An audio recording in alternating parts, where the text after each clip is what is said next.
Paul Ratner, and you probably see this Warriors thing in my background. I am here to talk about capital and funding sources. One of the unique things about me is I worked in pro sports for 19 years. So I did that before I worked in finance. So I think probably similar to most of you that don't have a finance background, and that wasn't my traditional expertise. I'm a revenue driver first. So I think about selling your products or services and how you can grow the companies that you run, how you make the businesses better or bigger. And in this presentation, I'm going to try and talk through all the different places you can get money outside of sales. But I think running your company, first and foremost, thinking about selling your product or service first. And then as you're trying to grow and facilitate and bridge gaps between capital, I'm going to give you a lot of knowledge on different areas where you can go look for that. For those of you that aren't listening in on your phone, I got my QR code for my LinkedIn page. You see my contact info here. Feel free to talk to me after if you'd like to reach out about anything in particular that I talk about, or learning about anything that we do here at Marble Bridge Funding Group. Just a quick background on our company. We were actually founded in 1997, so we're almost 30 years old. We've been completely private the whole time, same owner, and we traditionally built our business actually working with the government and lending money to companies and business founders and owners that were not getting money from the bank. In some cases, that was just because you were a minority. And we were doing a lot of work with the minority community and anybody that wasn't getting traditional funding from the banks. In our history, we work a lot with small business development centers, which I'll talk about Virginia. in Yes, the yes, yes. presentation. I'm not familiar with the area, but I know that I'm going it to is a mute very, very this hot person, or if area in Rob, you can Virginia. actually. I took myself out as Yeah. host, so I can't. But on that context, I'll talk more about SBDCs and our relationship Yes, with them. it would require that I have to relocate. I don't think Deborah, I I don't can. know if you can hear me, but we're hearing you. Oh, hold on one second. I No don't want problem. to. So I'm going to talk about different capital funding types. So there's really 7 key things that you got to think about, and this is in alphabetical order. And I'm highlighting here what's non-dilutive, right? So what's not taking equity in your company. So if you look at asset-based loans in particular, an asset-based loan, I'll dive deeper into what that is, but it's mostly where you have a particular business asset that you can basically use as collateral to get money. And a typical thing in your personal life where that might be is a mortgage, right? Like you buy a home, your home's an asset. So for your personal life, you get a mortgage because you have that asset, and they're lending you money because you put a certain amount down based on what they think the value of that asset is. Bank loans, I think, is kind of the key part to this, and we'll talk about that. But banks are the start of money, and the reason why is because we all give them our money for free. We all put our money in their banks and deposit money in the banks, and they're able to lend it out without a cost associated to it.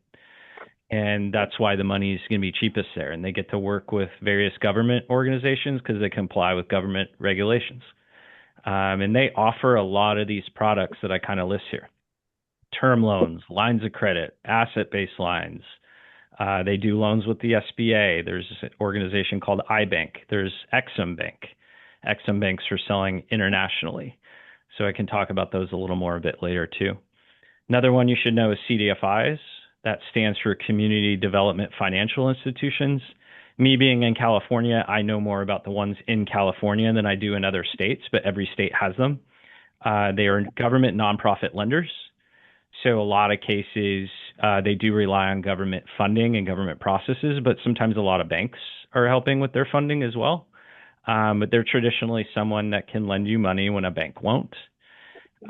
Equity. And I think most of the people in this room, if you come from, you have your own startup, you're running your own business, you are someone that is looking towards equity traditionally to grow your business because society's kind of told you to. And we have things that have done that, like Shark Tank, that have been on TV for a long time. And I think I'm trying to share all the options here so you can get a feel for that. Grants and R&D tax credits. These take a lot of effort, but in a lot of cases, it's free money. And R&D tax credits is any type of research and development you did for your business. You might be eligible to get a tax credit on that money. There are companies that offer services to do that work for you and get those credits for you, and they take a percentage of the credit, is generally how they work. Grants, there's so many out there. They're so hard to find. I think AI is going to allow the ability for companies to leverage that even more than they have in the past, because you're going to be able to find them faster. But the challenge with them is they take a long time. And sometimes the write-up you have to do for it has to be in a specific format, specific font. And sometimes it might be cost prohibitive on your time to be able to do it.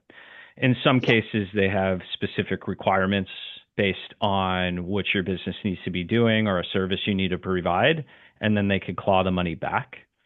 So there's some risk to that. But in most cases, these two options here, right, this is essentially free money. You just have to know where your business fits in that ecosystem if it's free money that you have access to. Merchant cash advance. Merchant cash advance is essentially a particular type of lending model. Most of the time I've run into them, there are a lot that I would consider predatory. By predatory, I mean they're charging 50 to 80% annual interest rates. Most businesses' gross margins can't sustain that.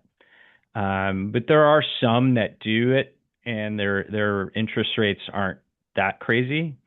My biggest issue with merchant cash advances is basically a term loan, but functionally it operates differently in that they give you the money, but then they're direct debiting out of your bank account. And usually those loans, the agreements, you have to understand what it's exactly saying. So there are some cases where I think a merchant cash advance can really help a high margin business that has a specific situation where they need money right now. But most of the time I find companies in trouble taking those loans, and they aren't doing the math, realizing that it will get them into more trouble. So that's kind of the key in that. Lines of credit. Revolving lines of credit, I think, is kind of my business and what our business does. And you can do that off of a number of different things. You can get a line of credit at a bank, and they're looking at your cash flow. You can do an asset-based loan that offers lines of credit. Whether you have a particular piece of equipment that they think's of certain value, they'll give you a line based on how much they're willing to give you on the value of that equipment. And the lender's risk on these things is basically on their ability if they thought they had to take the equipment and they could resell it. And in my case, I'm looking at invoices. So I'll say a customer owes you X number of dollars. I'll give you an advance rate based off of how much they owe you. And an advance rate is, for example, you might have heard the term loan to value. 80% of an invoice value, for example, is typically what we do, maybe 85%. So you give that cushion of 20% or 15%.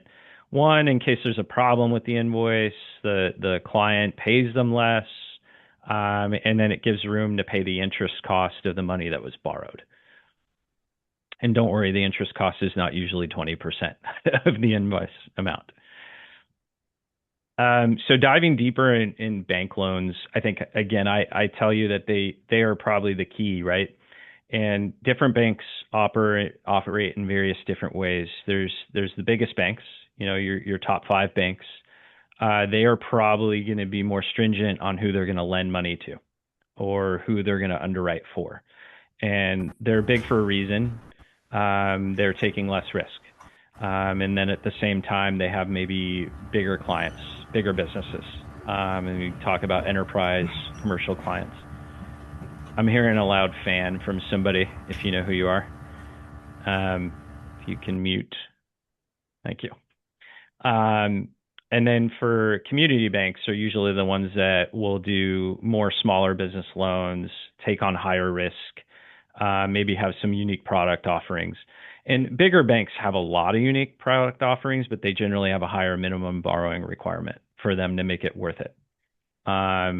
When I talked about asset-based loans, like bigger banks probably look for maybe a 10 or a 15 million minimum borrowing requirement, whereas like a smaller bank might look at like 1 million or 2 million.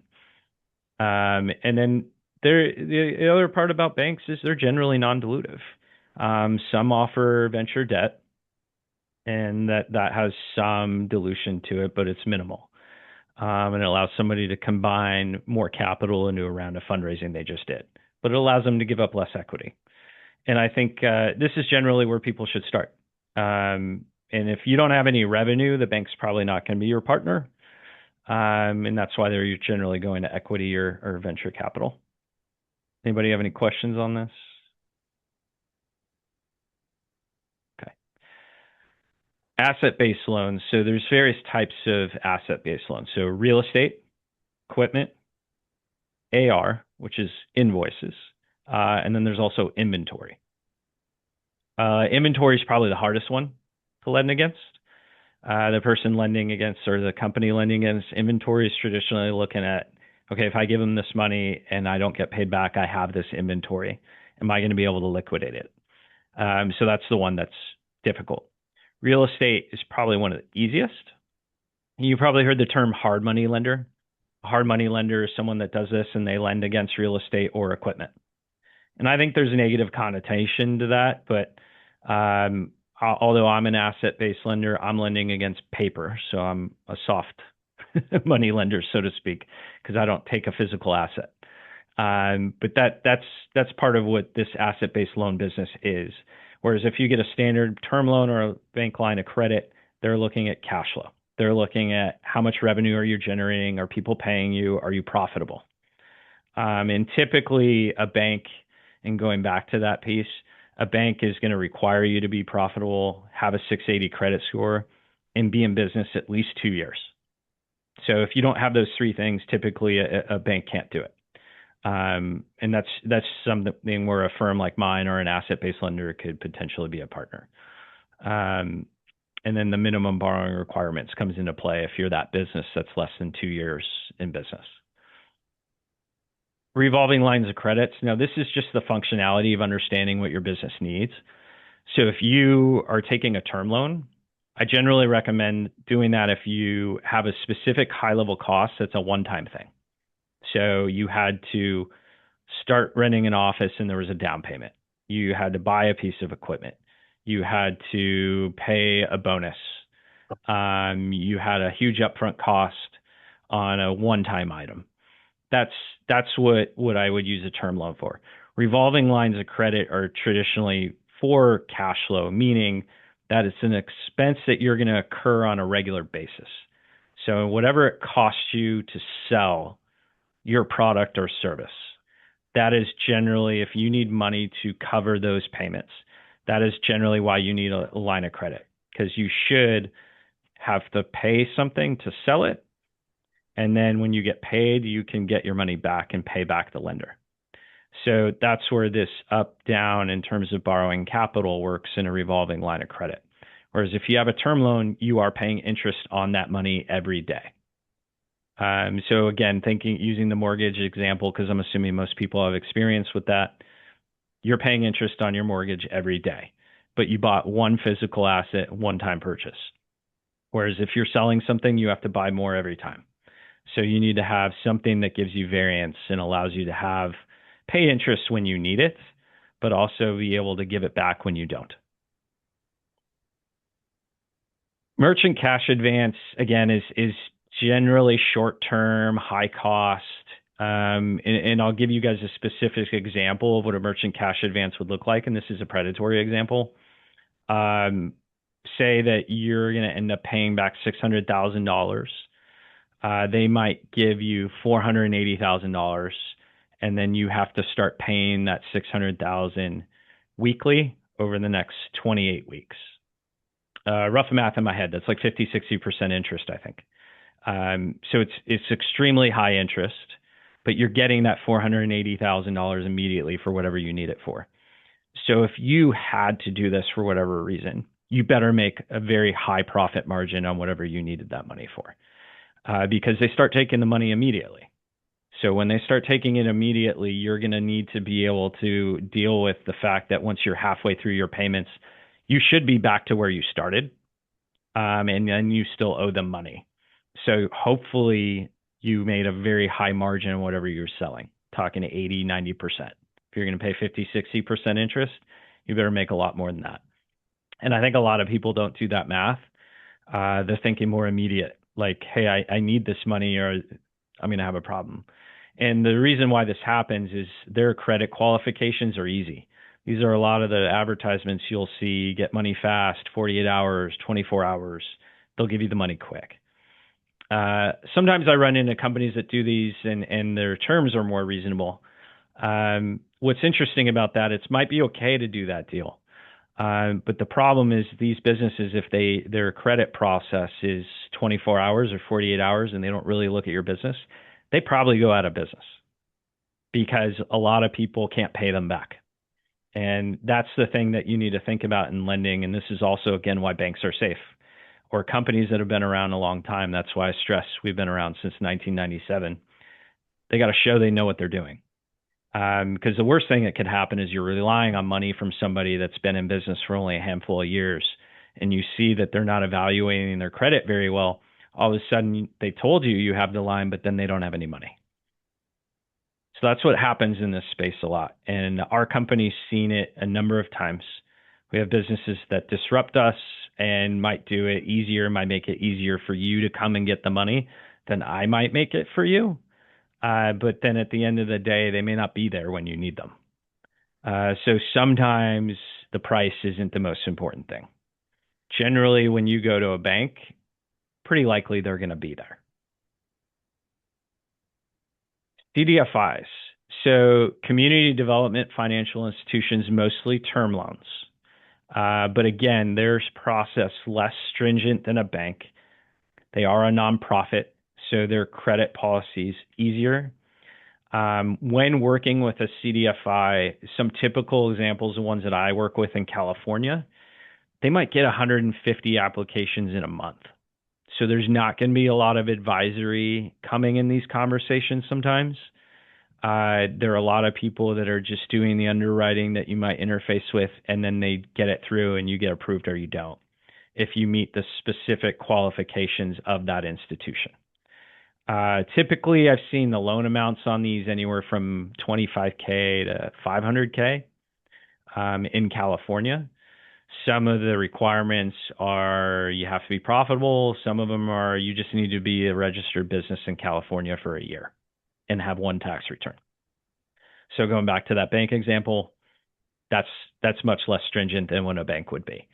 I partner with organizations like these frequently. They're okay in some cases with not being in first lien position. If any of you don't know what that means, when somebody lends you money, they usually file a lien, and it's called a UCC, United Commercial Code. They'll file a lien on if they did an asset-based loan on a piece of equipment, they have a lien on the equipment, which means if you don't pay them back, they can own the equipment. Most lenders file what's known as a blanket lien, where they focus on the cash, the bank accounts, but it means they have all assets where they have to pay them back.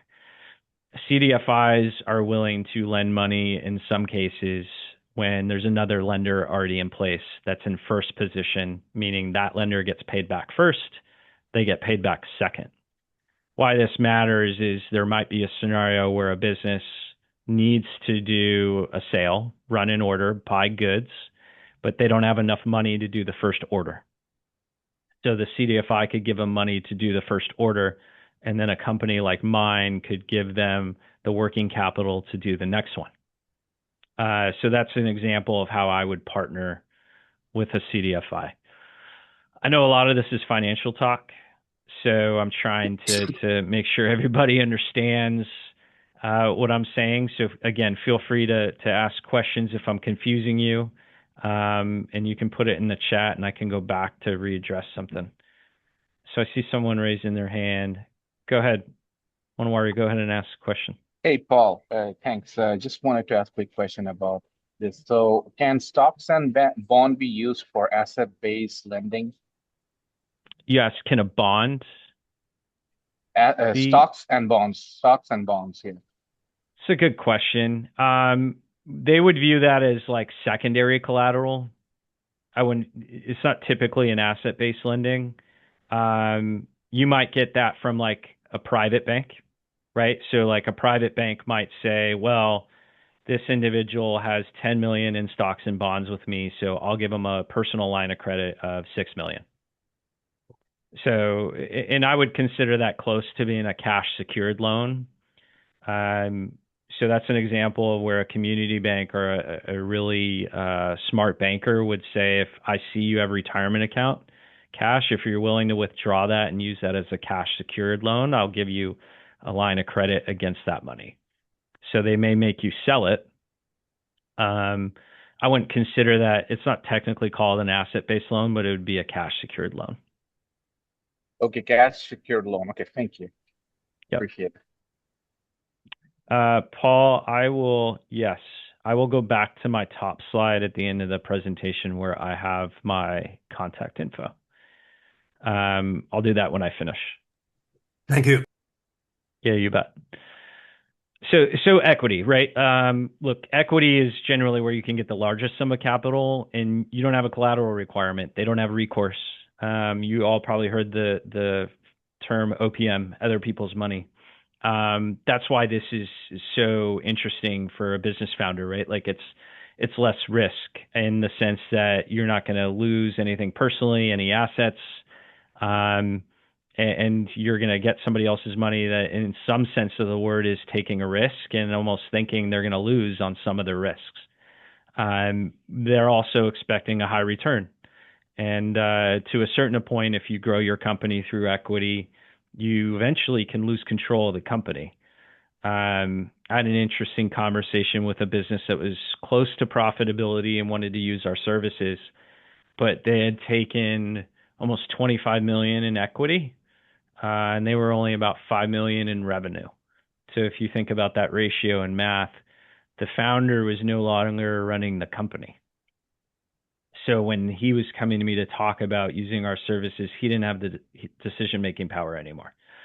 So like this, that's where that equity piece comes into play. It is not lost on me. If you want to have a multi-billion-dollar company and you want to do it as fast as possible, this is the way to do it.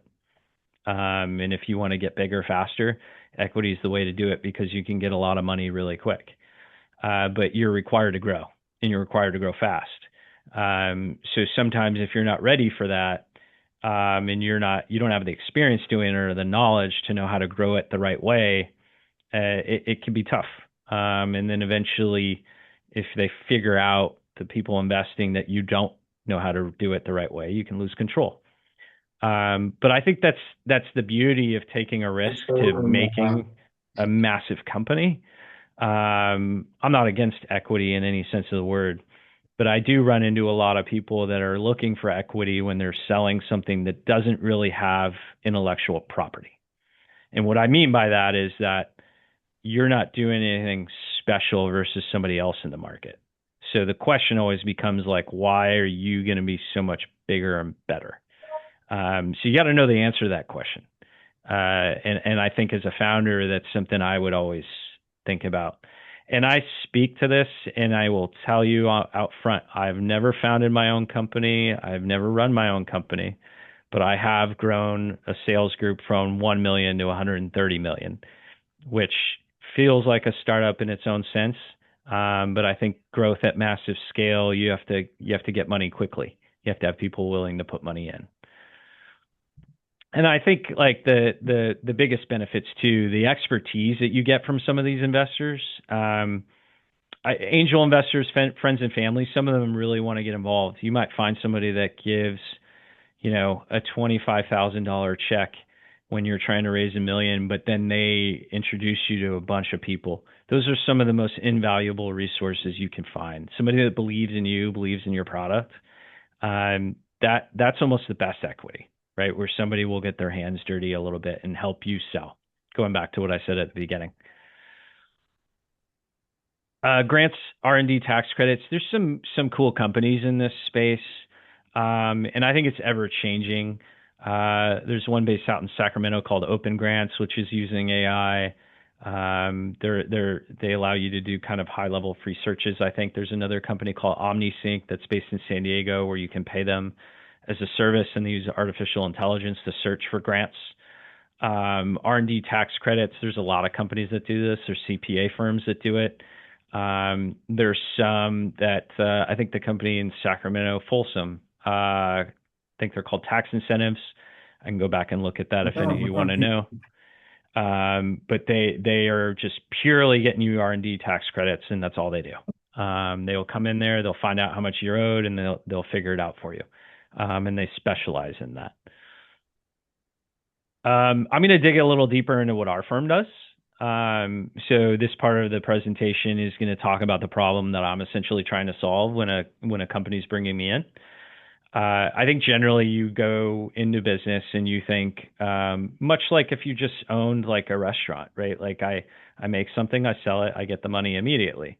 And your vision is if I make 50% profit margin on my product, then my profit's going to continue to grow as I sell more, and my cash balance is going to continue to go up.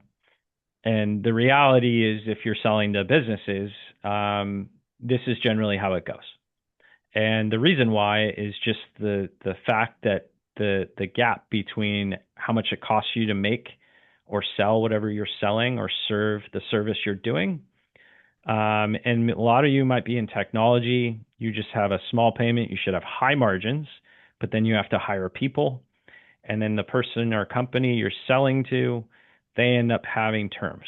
Terms meaning that they don't pay you for 30, 45, 60 days.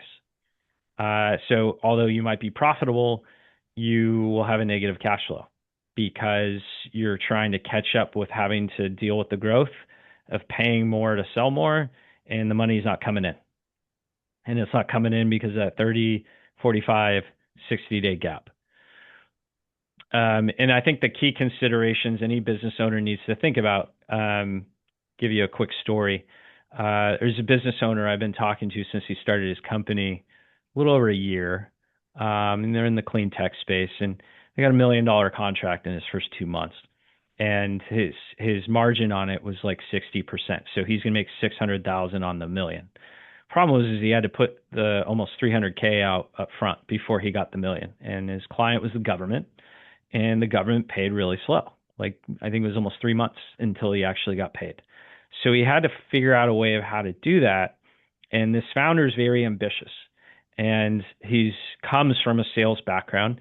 So he said, I'm going to market, I'm going to push, I'm going to sell. So he spent a lot of money on marketing. He closed a lot of deals, and some of them were service agreements with long terms. And the way I looked at the business was he was low on cash, and he promised services that hasn't been redeemed yet. So the moment anything went wrong on anything that happened, the services he had was going to have huge variance in his capital that he wasn't ready for. And it was because he got ahead of himself a little bit. He sold too much too fast. And it's great that you could do that, but he didn't have the cash plan. He didn't have the capital plan. And part of it was that he didn't quite have the right financial partner, right? You got to have somebody that knows finances. You got to have somebody that knows legal. And you yourself, the founder, in my mind, always has to be able to sell. And I think those are key things you're going to have to know. If your specialty isn't finance, like what I'm talking about now, you need to have somebody in your corner that can solve the situation like the one I just described. You're going to have to know how much your overhead is. You're going to have to know what your gross margin is. You're going to have to know if you're low on cash or how much more you need. And then when you're selling, how you get paid, when you get paid is a huge factor. There might be an account that's really attractive, you really want, because they're a big brand, a big logo you can put. This is one of my favorite stories to tell because I think it's just grotesque that they do this, so I don't mind saying their name. Dr. Pepper Snapple. I've heard from 2 different people that won an RFP from them, and they said, congratulations, and they sent them their terms, and their payment terms were net $365. Would any of you want a client where you did work for and they didn't pay you for a year? Probably not. So that's an example for me where like you can't take those on. That it just doesn't make business sense. You'd have to ask yourself, are they going to pay you the interest that you didn't accrue in that year as well? But you can't do that. Some of the specialty areas that our firm really works in, construction. So general contractors might hire a subcontractor, and the general contractor usually works on low margin. So they sometimes, if they're not getting paid by the person paying to do the project, they can't pay their subcontractor until they get paid because they're running on a low margin. This matters when you're a sub because you got to pay everybody. So you might be paying your employees or your workers every week, every 2 weeks, twice a month, and then they might be paying you in 60 days. And then you have all other things to worry about. If a different subcontractor has a pre-lien and they're not getting paid, they can do what's called a mechanics lien, which would stop the whole project, and then nobody gets paid. So there's all kinds of variants in construction that we have specialty with. So we work with a lot of companies in that space. Software companies, really high margin, usually contractually obligated payments, sometimes 30-day notice terms to cancel, but it's considered deferred revenue in lending because they're actually getting billed before you ever performed. So you might bill them on March 1st for service March 1st through March 31st, and they don't pay you until the 31st, but you've invoiced them for work you hadn't done yet. And they might have a contractual obligation to pay you. So if they decided not to pay you, it might hold up in court, especially if the work hadn't been done yet because they were contractually obligated to. But usually it's harder in court if you didn't perform, if you didn't do the service yet. So most lenders don't lend to software companies on those invoices for that reason. Whereas banks, they're more about the cash flow, not the invoices like us. We're a lender that will lend on those invoices. We are okay relying on the contract amongst the risks that I just described. Government contracts. If the government doesn't pay the end user, you can't sue the government, right? Even if you performed, you're kind of at their wit's end. So typical lenders don't really like those usually either. We lend against government as well. We take that risk. Healthcare, if you're doing anything in healthcare that shows personal client information, there's HIPAA laws of what you are and are not allowed to see. So there's a lot of interesting variances there on what lenders can lend against in the asset-based lending space on that area. CPG, usually a lot in food and beverage. You might have to sell to a distributor that sells to a wholesaler. Walmart, Target, specialty stores. They usually discount your invoices. They usually have all kinds of things in there. There's kind of the 800-pound gorilla distributors that just take all these fees out of your invoices, and you have to pay attention to them. Again, this is a specialty area. We usually catch those things. So we work with a lot of companies that are in the CPG space for that reason. This is the example of a tech company. And this may not be something you all understand easily. So I want you to pay attention to the highlighted spots where that's negative cash. So this is cash at the beginning of the week, cash at the end of the week. Payroll is just how much they're paying their staff. COGS, this is a technology company. This is paying for their data center or their service product to be able to sell their technology. Their clients are paying them weekly, which is awesome for our business and us being able to give somebody cash. I can give somebody money whenever they invoice. So I'll show you that example shortly. But this business in 11 weeks gets down to negative $500,000. They started at $300K. What's crazy is that business in 11 weeks had a $900,000 profit. Could say how realistic that example is or not, but I'm showing you somebody that can have a $900,000 profit in 9 weeks and they have negative cash. These are the problems I was talking about in that chart that I was mentioning. And this is why you need financing and why you need to think about those capital structures and payment terms. Everybody in that example was paying in net 30, which is reasonable if you're selling to a business. So they're paying you within 30 days. So this is kind of what that cash ends up looking like. And I showed you that reality example earlier.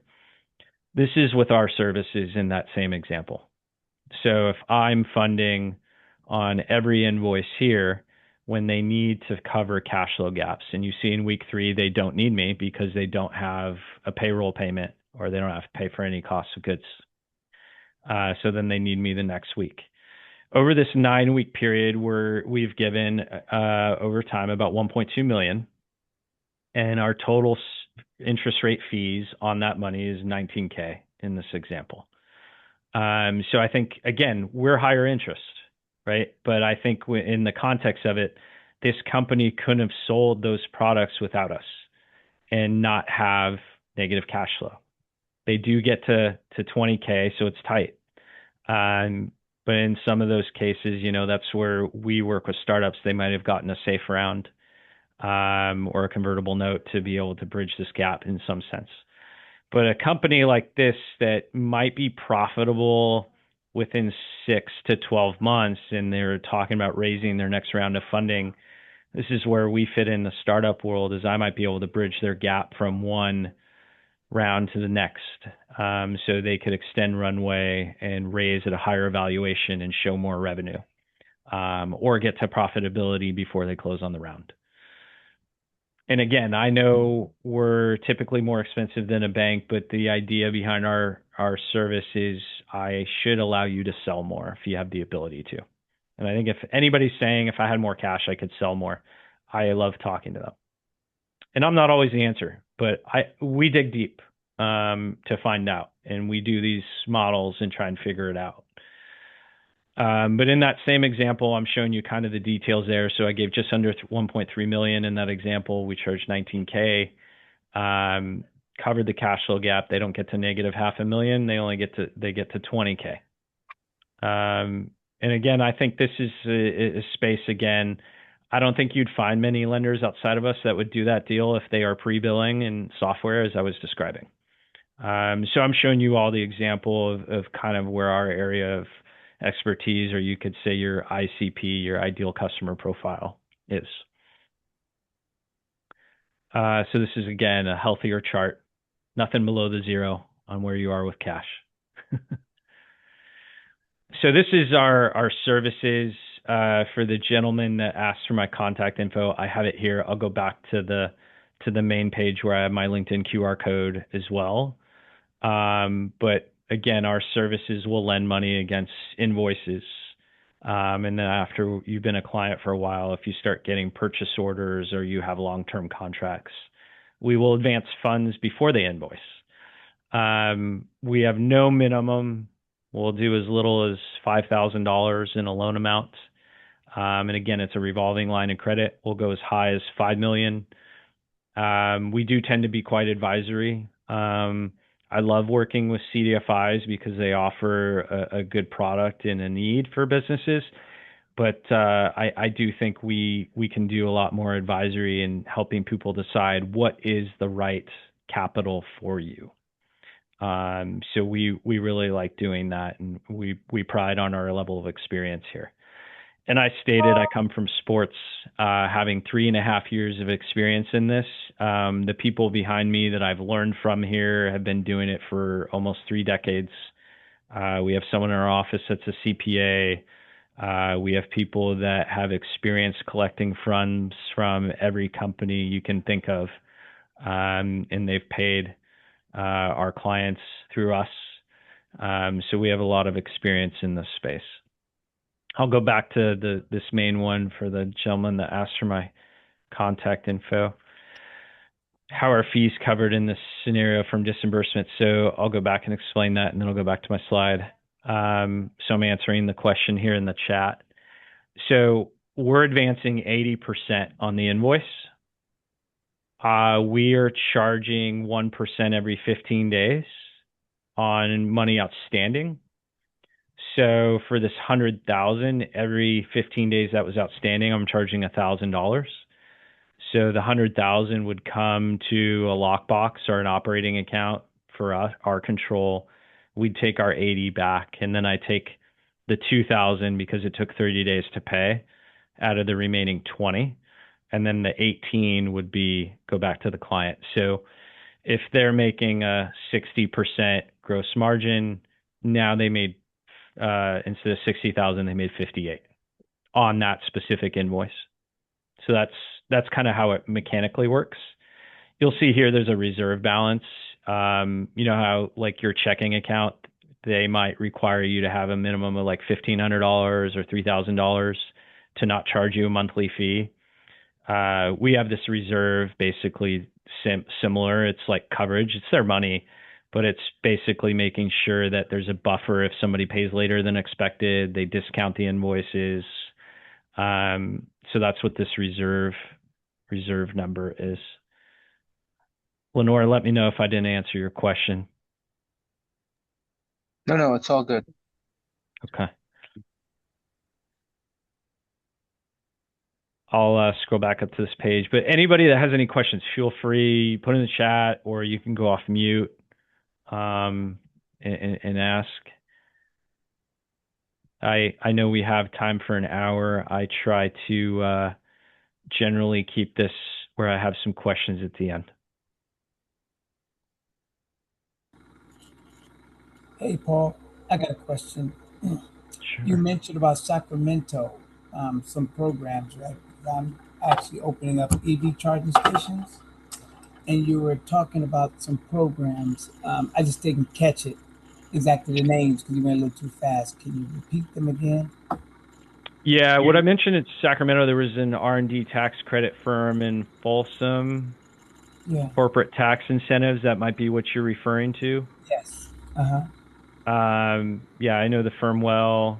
In the EV space, you're generally eligible for R&D tax credits. They're a good firm to talk to And what if is the you think firm's you're eligible. name? Yeah, corporate tax incentives. Let me give you. Okay. I can make an intro if you'd like. Okay. Let's see.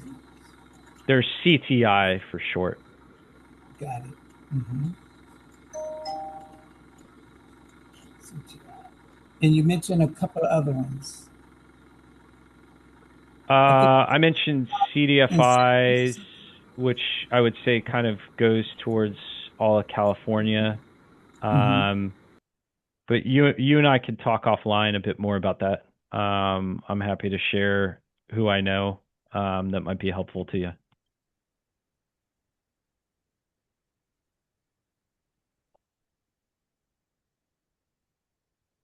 Anybody else?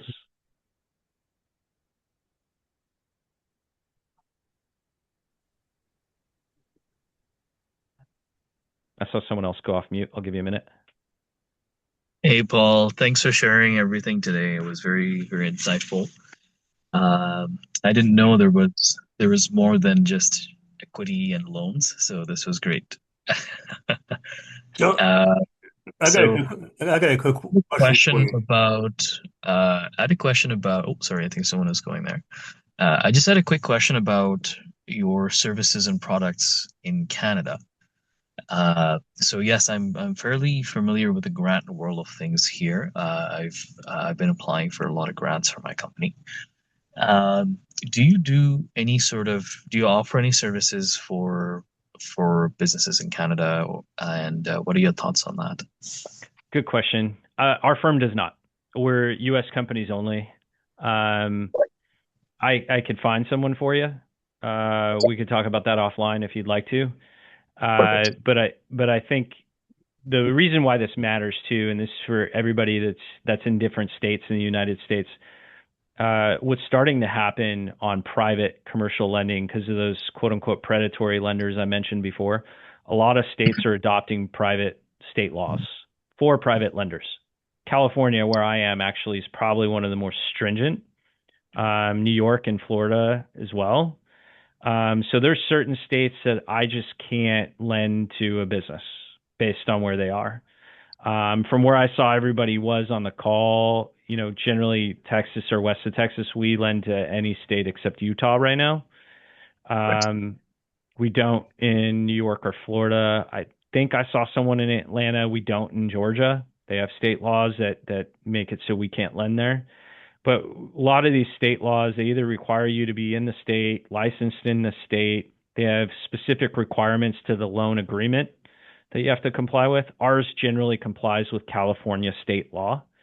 Okay. So we try to focus on that. Now, a lot of other states allow you to lend in there even under California state laws or how we operate. But then if it were to come into different jurisdictions, that's where it becomes kind of a how do I say this? It's not worth it for us. Fair enough. Yeah, no, um, that's fair. That's fair. That's fair. yeah.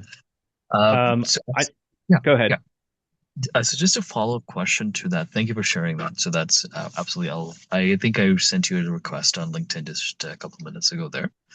Yeah. Uh, so the second thing is from a business structure standpoint, because do you help with uh, do you help with some sort of business? So, for example, if I've got a holding company and I've got a couple of other companies that are funded from the holding company, or I'm giving a personal loan to my company. So right now, I'm actually specific to my situation. I'm at the moment one of the ways that I am funding my company is I have built a trading bot and it's generating an X amount of revenue and I'm using that for a whole bunch of R&D purposes. So perhaps Okay. this might be like a one-on-one question for sure, but I Yeah. want to, yeah, for sure. I, Uh, I want to say, yeah, because I think we have like 7 minutes. Why don't you and I for talk sure. about that offline? Okay. Um, Okay. Holding company, it's fine. Generally, the lender will cross collateralize. They'll want to have, when I talk about that lien or UCC, they'll probably file a lien on both businesses just in case one Right. business is profitable and the other's not, and the profitable one's funding the one with losses, and the lender Uh, may I not see. know the full picture. So that's that's one of the reasons why that might come into conversation. I want to go to Paul because I know he had a question, Paul Russo, and then there's a bunch of questions that I missed in the chat that I'm going to come back to after that. Sure. Thank you. So we are an investment company. We invest in startups. We are a fund. We're a C Corp under the 1940 Act. Been around 8 years. Excellent track record, and we're now actually in the process of listing on the New York Exchange to Wow. sort of become the ETF of startups.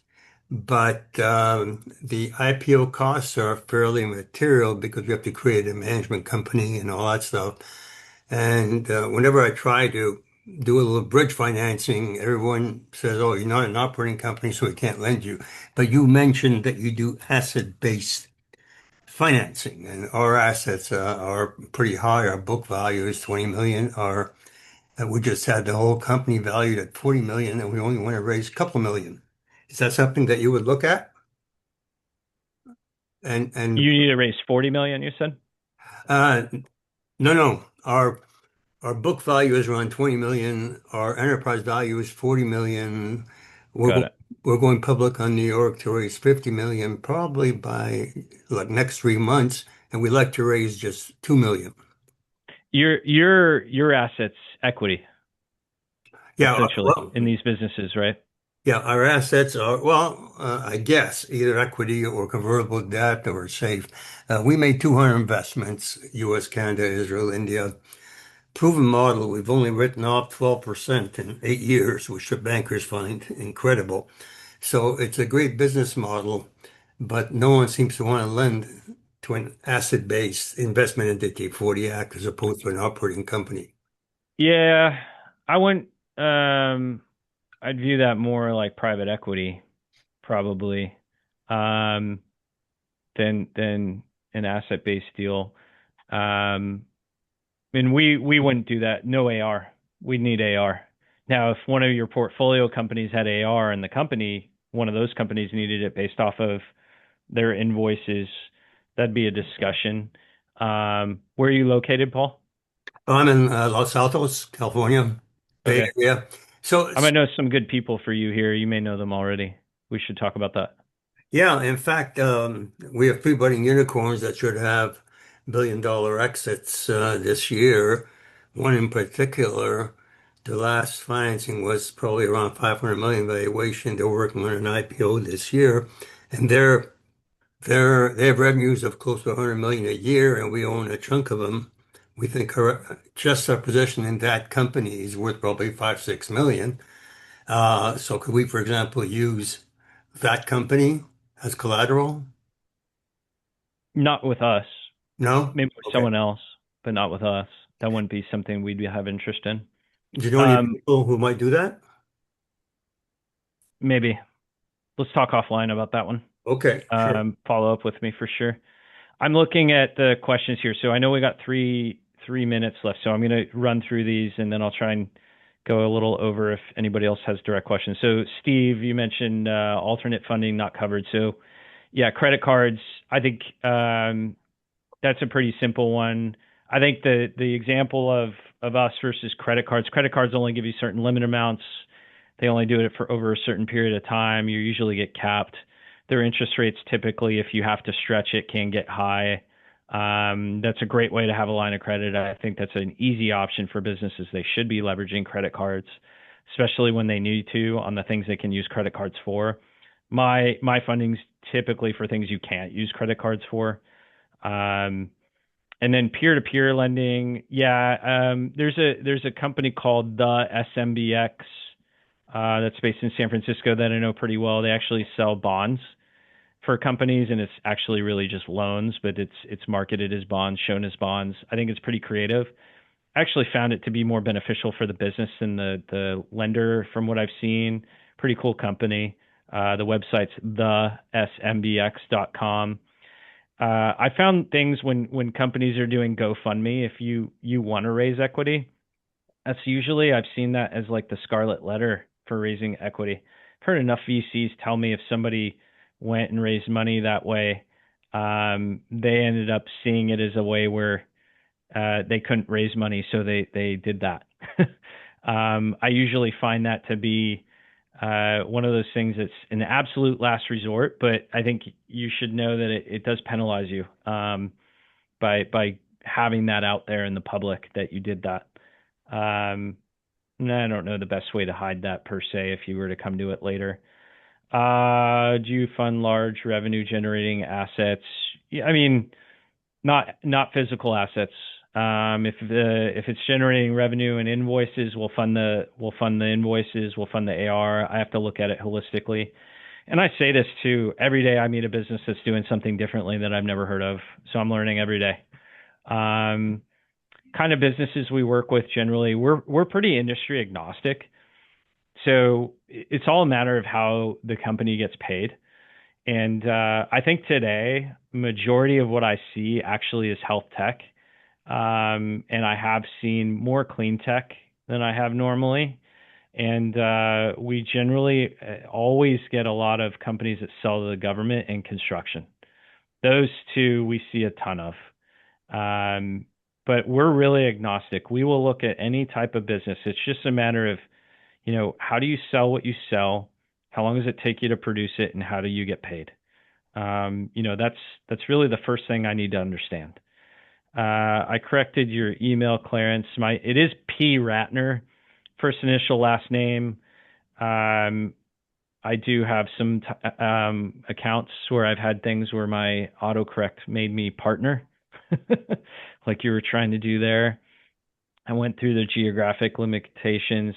I know a lot of angel investors and I know angel groups.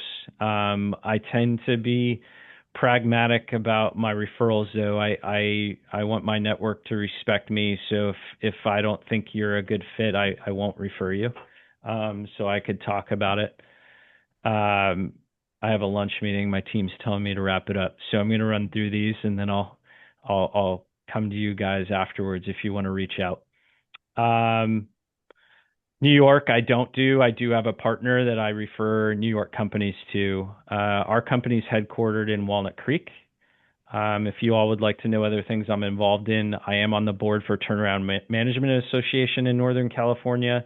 I am on the Walnut Creek Chamber board. We also run an accelerator, or not really an accelerator. It's kind of a startup pitch competition called Startup Walnut Creek. It's a pretty new entity, nonprofit. We've been a year in. We just did one in November. We had prizes. We're specific to health tech and sports tech companies. If you guys are in that and want to talk to me about that, I'm happy to talk about that too. And that's all I got. I would, if any of you have any more questions, feel free to send me a note. I saw some messages, LinkedIn connection requests, awesome. And I look forward to staying in touch with all of you if I can help. And I hope you all have a great weekend.